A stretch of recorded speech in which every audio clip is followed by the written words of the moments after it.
हम प्रयत्न कर रहा है कि हर दिन हम भगवान को याद करें। ऐसा याद करें, ब्रह्म महात्मा गौड़ीय परंपरा में हमको सिखाया गया है, हर दिन ब्रह्म मुहूर्त में उठ के कौन सा जप करना है, हरे कृष्णा कृष्णा कृष्णा हरे हरे, हरे राम राम राम हरे हरे।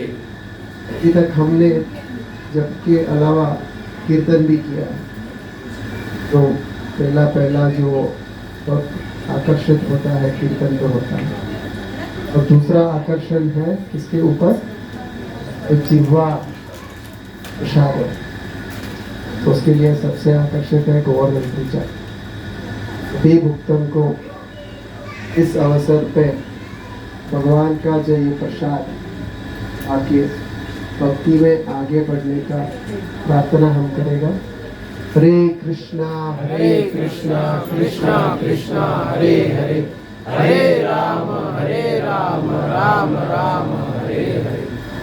ऐसा एक अवसर मिला था कि ये कार्तिक महीने में गोवर्धन पूजा के समय मायापुर में था। परम पूज्य जयप्रताप स्वामी महाराज और परम पूज्य राधानाथ स्वामी महाराज और उसके अलावा बहुत सारा शिला प्रभुपाद का शिष्य 10,000 12,000 से ऊपर जो भक्त इकट्ठा होके उधर प्रसाद पा रहा था, हर दिन कथा हो रहा था। इसके अलावा गोपाष्टमी के समय अवसर मिला कि कृष्ण परब्रह्म मंदिर के सामने सुबह लवेश श्रीमती राधा रानी का जो अति सुंदर निवेश है उसका भी रसपान करने के लिए, तो आज हम श्रीमान वरुण सोनी प्रभु और डॉक्टर उर्वी माता जी का घर पे पधारे हुए हैं, उनका आमंत्रित लेके, तो हम उनके लिए प्रार्थना करेगा एक बार कि उनके लिए और उनका फैमिली के लिए। हरे कृष्णा कृष्णा कृष्णा हरे हरे, हरे राम राम राम हरे हरे। हम सभी के लिए हम प्रार्थना करेगा, हम सबका घर पे एक दिन गोवर्धन पूजा होगा और हम सभी को बुलाएगा भी। हरे कृष्णा कृष्णा कृष्णा हरे हरे, हरे राम राम राम हरे हरे। जब वो गोवर्धन पूजा हम बना रहे हैं वो समय हम 16 माला भी करेगा। हरे कृष्णा कृष्णा कृष्णा हरे हरे, हरे Ram Ram Ram Hare Hare. Very much. Thank you, Raj Prabhuji, for your great association. Prabhuji, तो yes. So हमारे मध्य में विराजमान है श्रीमान मधुवन दास प्रभु जी। आज 5 मिनट प्रभु जी कुछ कथा के विषय में कहिए। हरे कृष्णा महामंत्र से हरे कृष्णा कृष्णा कृष्णा हरे हरे, हरे राम राम राम हरे हरे। हमारा बहुत बड़ा सौभाग्य है कि आज हमें गिरिराज जी का परिक्रमा करने मिलेगा, वरना टिकट काट करके है ना बहुत खर्चा हो जाता, परंतु गिरिराज जी देखिए कितने कृपालु है कि यहाँ पर ही प्रकट हो गए। साक्षात गिरिराज जी हैं, उनका सब भक्त मिल करके परिक्रमा करेंगे और उनसे प्रार्थना करेंगे। एक गिरिराज जी का एक प्रणाम मंत्र है, वो सब पीछे बोलिए, जिनसे हम गिरिराज जी को जो है अपना प्रणाम स्वीकार अर्पण कर सकते हैं। तो सभी भक्त हाथ जोड़ करके बोल सकते हैं, गोवर्धनम गिरेतुभ्यं, गोवर्धनम गिरेतुभ्यं, गोवर्धनम गिरेतुभ्यं, गोवर्धनम गिरेतुभ्यं, गोवर्धनम गिरेतुभ्यं, गोवर्धनम गिरेतुभ्यं, गोपानां सुखदायिने, गोपानां सुखदायिने, गोपानां गोपानां सुखदायिने गोपानां सुखदायिने गोपानां सुखदायिने गोपानां सुखदायिने नमस्ते देवरूपाय नमस्ते देवरूपाय नमस्ते देवरूपाय नमस्ते देवरूपाय नमस्ते देवरूपाय नमस्ते देवरूपाय गोविन्दाय नमो नमः गोविन्दाय नमो नमः गोविन्दाय नमो नमः गोविन्दाय नमो नमः गोविन्दाय नमो नमः गोविन्दाय नमो नमः। बहुत सुंदर सा श्लोक है आदिवरा पुराण में, इसका बहुत सुंदर सा उल्लेख है। तो गिरिराज जी और भगवान कृष्ण में कोई अंतर नहीं है। जो कृष्ण है वही गिरिराज जी है और जो गिरिराज जी है वही कृष्ण है। तो भगवान जब इस धराधाम पर आते हैं उनकी इच्छा प्रकट करते हैं, परंतु साथ में शक्ति भी चाहिए, श्रीमती राधा रानी भी चाहिए। तो भगवान राधा रानी से विनती करते हैं कि मैं तो इस धराधाम पर जा रहा हूँ लीला करने के लिए, तो आप भी चलो हमारे साथ। तो राधा रानी कहती है आपके साथ में जो है लीला करने तो चलूंगी, परंतु मेरी कुछ शर्तें हैं, उन शर्तों को पूरा करो तो मैं आपके साथ में चलूंगी। तो राधा रानी कहते हैं यत्र वृंदावनम नास्ते, जहाँ पर श्री वृंदावन धाम नहीं है, यत्र नो यमुना नदी, जहाँ पर श्री यमुना महारानी नहीं है, यत्र गोवर्धनम नास्ते, जहाँ पर गिरिराज जी नहीं है, ना तत्रते मना सुखम, वहाँ पर मेरे मन में सुख की प्रतीति नहीं होगी। भगवान कहते हैं कि यदि आपकी इच्छा है तो ये तीनों वस्तु को जो है मैं पहले ही प्रकट करवा दूंगा। तो ये तीनों चीज जो है आदि पुरातन है।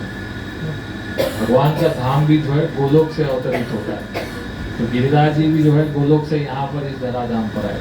यमुना जी भी साक्षात भगवान गोलोक से लेकर के आए और गिरिराज जी साक्षात भगवान का स्वरूप है। तो गिरिराज जी आकर के ब्रज में स्थापित हो गए। सब जन कथा तो जानते ही हैं किस प्रकार गिरिराज जी आए। एक द्रोणाचल करके एक बहुत सुंदर सा पर्वत है द्रोणगिरी, उस द्रोणगिरी के घर पर जो है गिरिराज जी का प्राकट्य होता है। जैसे भगवान के माता पिता है नंद बाबा वसुदेव, वैसे ही जो है इस गिरिराज जी के भी जो है माता पिता है द्रोणगिरी, उनके पिता, माता का नाम गुरु है।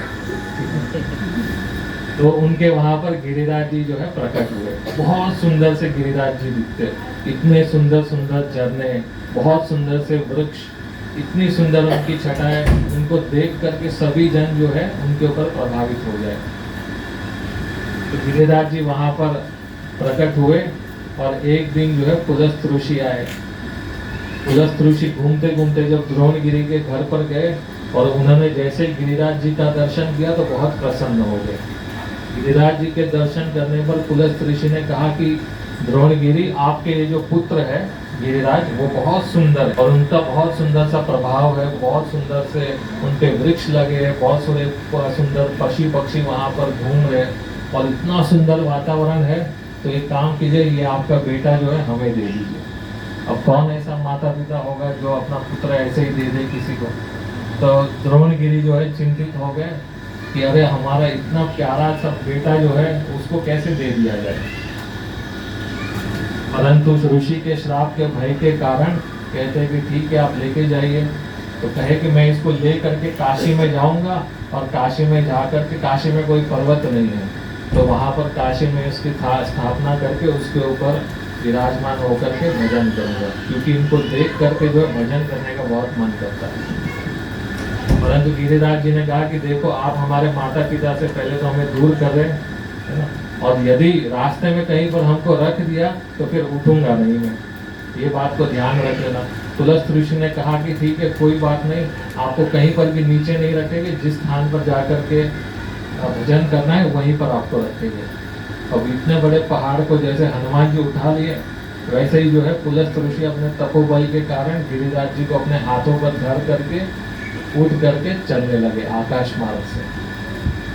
जैसे ही जा रहे थे काशी में पहुंचते पहले ही जो है देखा कि भगवान का ब्रज धाम तो जो है यहाँ पर उपस्थित हो गया है और इसी ब्रज के अंदर भगवान बहुत सारी लीला करेंगे।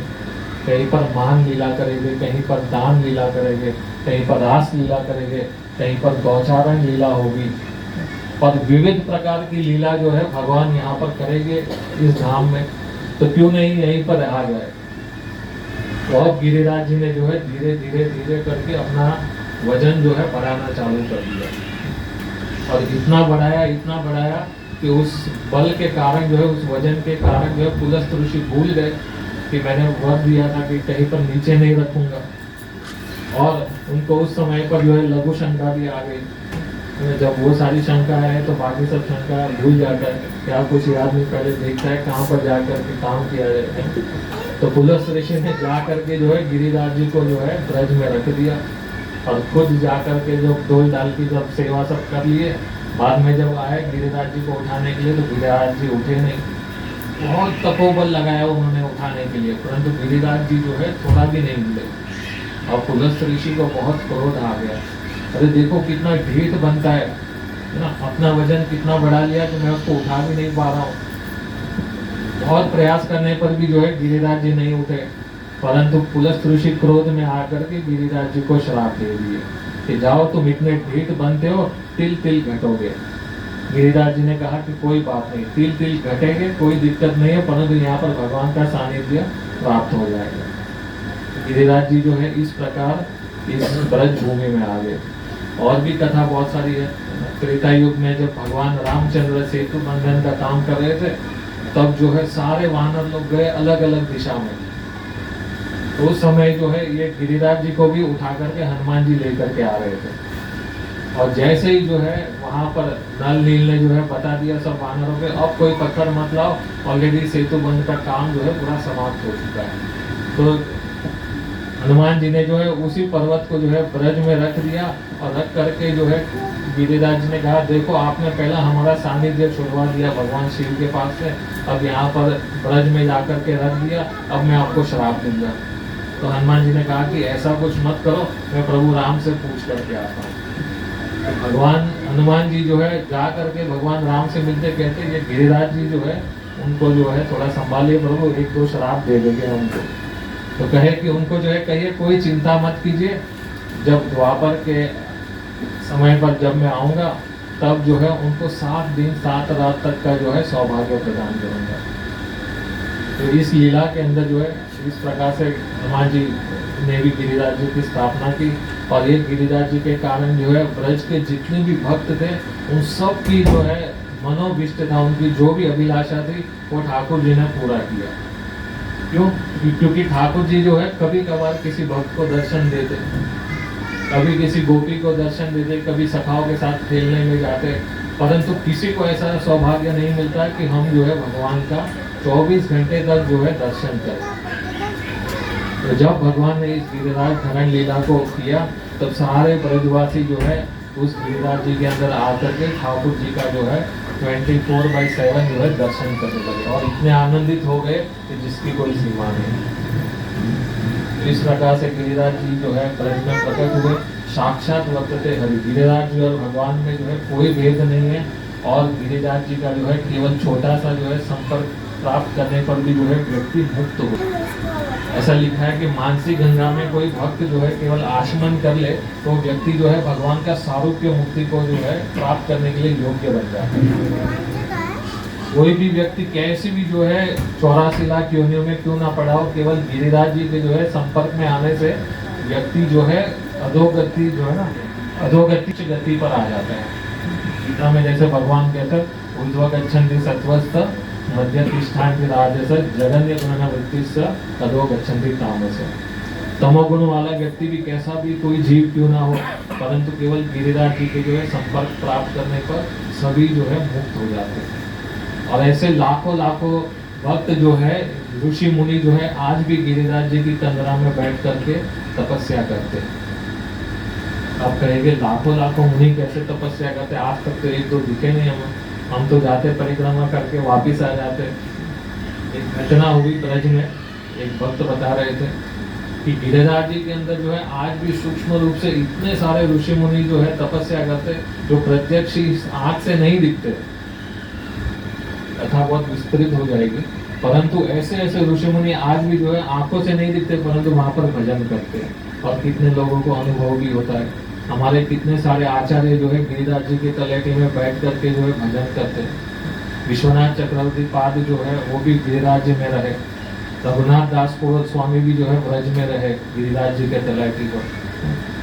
चैतन्य चरितामृत के रचयिता भी जो है राधा कुंड पर बैठ करके जो है पूरी रचना की उन्होंने। ऐसे अनेक अनेक जो है आचार्य जो है गिरिराज जी के संपर्क में रह करके भजन साधन करते हैं। ये हमारा सौभाग्य है कि गिरिराज जी यहाँ पर उपस्थित है। बहुत श्रद्धा से जो है उनकी परिक्रमा कीजिए, है ना, उनसे प्रार्थना कीजिए कि हमें भी जो है अपना धाम प्रदान करे, उनकी भक्ति जो है हमें प्रदान करे। तो इसी प्रकार यहाँ पर कुछ प्रश्नों को बोलकर मैं समाप्त करता हूँ। बोले श्री गिरिराज महाराज की जय, बोले गिरिराज महाराज की जय। हरे कृष्णा कृष्णा कृष्णा हरे हरे, हरे राम राम राम हरे हरे। बहुत बहुत धन्यवाद प्रभु जी का। बहुत संक्षिप्त में सुंदर कथा एवं मुरलीधर चरण प्रभु जी ने फिर सुंदर संक्षिप्त में इसका सार बताया। वास्तव में भक्तों का संग में ये उत्सव होता है, वही ये सार्थक है। देखिए कि भक्त और भगवान, जैसे इनका नाम जो है ना गोवर्धन जी का, वो है हरिवर्या, हरिदास वर्या। और जब प्रभु जी कथा कर रहे थे तब 2022 ना प्रभु जी, तो इस देश मुरलीधर चरण प्रभु के अंतर्गत ये पूरी नाट्य भूमिका की गई थी बच्चों के माध्यम से और बहुत सुंदर हुई थी। ये वीडियो भी अवेलेबल है ऑनलाइन, आप सबको भेजा जाएगा तो आपको उसमें और भी आनंद आएगा। जो प्रभु जी ने कथा कही उसको सुंदर तरीके से चित्रण किया गया है उसमें। तो हमारा सबका सौभाग्य है कि ऐसे वैष्णव के साथ हमको इस प्रकार से उत्सव मनाने का अवसर प्राप्त हुआ है। एक बार फिर से सभी वैष्णवों के लिए हरे कृष्णा कृष्णा कृष्णा हरे हरे, हरे राम राम राम हरे हरे। वैसे ब्रज के विषय में कहा जाता है कि वृंदावन सो वन नहीं, बंशीवट को वट नहीं, नंदगांव सो गांव नहीं और कृष्ण नाम सो नाम नहीं। तो कृष्ण का नाम जो है वही सार है। यदि गोवर्धन का नाम बोल रहे हैं वो भी कृष्ण है, जैसे प्रभु जी बताए। तो हमारा सौभाग्य इसीलिए बनता है क्योंकि हम संकीर्तन, जैसे श्री चैतन्य महाप्रभु के अंतर्गत ये भजन में लगे हैं, तो संकीर्तन मूवमेंट में लगे, जो हमको हमारी, जैसे प्रभु जी बताए, अधोगति से ऊपर, जब से सभी का अलग अलग